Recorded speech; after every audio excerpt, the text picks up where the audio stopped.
विपतिया में खड़ा पहिले मायेनु होले, विपतिया में खड़ा पहिले मायेनु होले।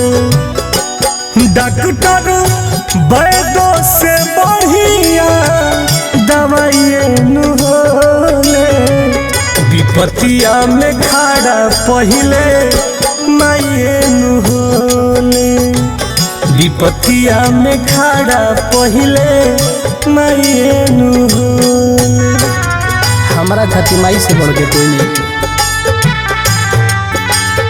कालिका स्टूडियो आरा।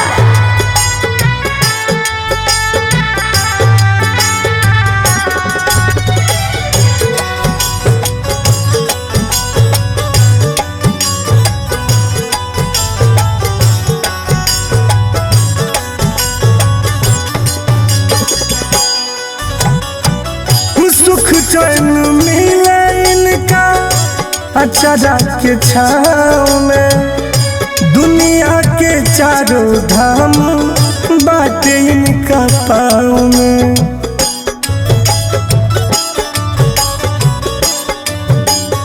माई हो सुख चैन मिले इनका अचारा के छाँव में, दुनिया के चारों धाम बाटे इनका पाँव में। गलती करे वाली माफ जीव गायनु होले, विपतिया में खड़ा पहिले मायेनु होले, विपतिया में खड़ा पहिले मायेनु होले। माई तो संसार है।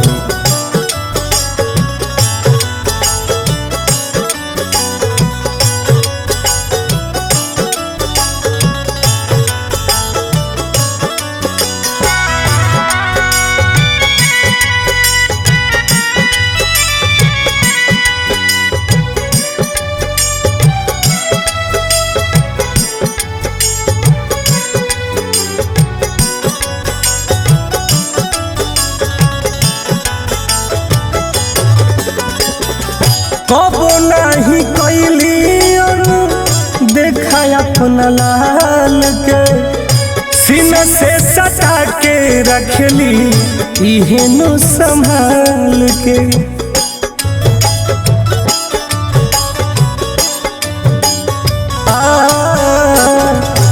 कबो नहीं कैली और देखा अपना लाल के, सीना से सटा के रखली इहेनु संभाल के। किलो गवा हंसे तो वो जागू में सचाइनु होले, विपतिया में खड़ा पहिले मायेनु होले, विपतिया में खड़ा पहिले मायेनु होले। माँ शब्द ही अमृत है।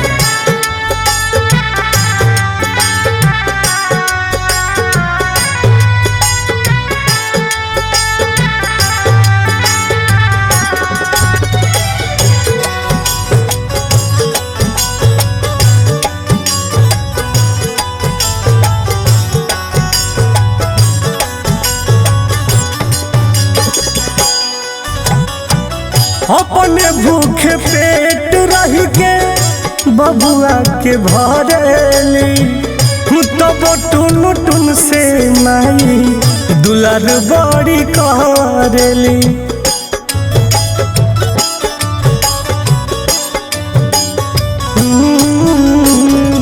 अपने भूखे पेटे रह के बबुआ के भरेली, नंदन से तने माई दुलार तब करली।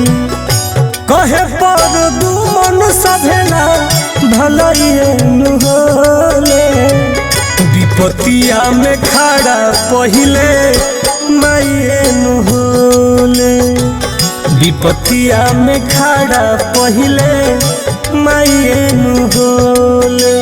आई लव यू माँ।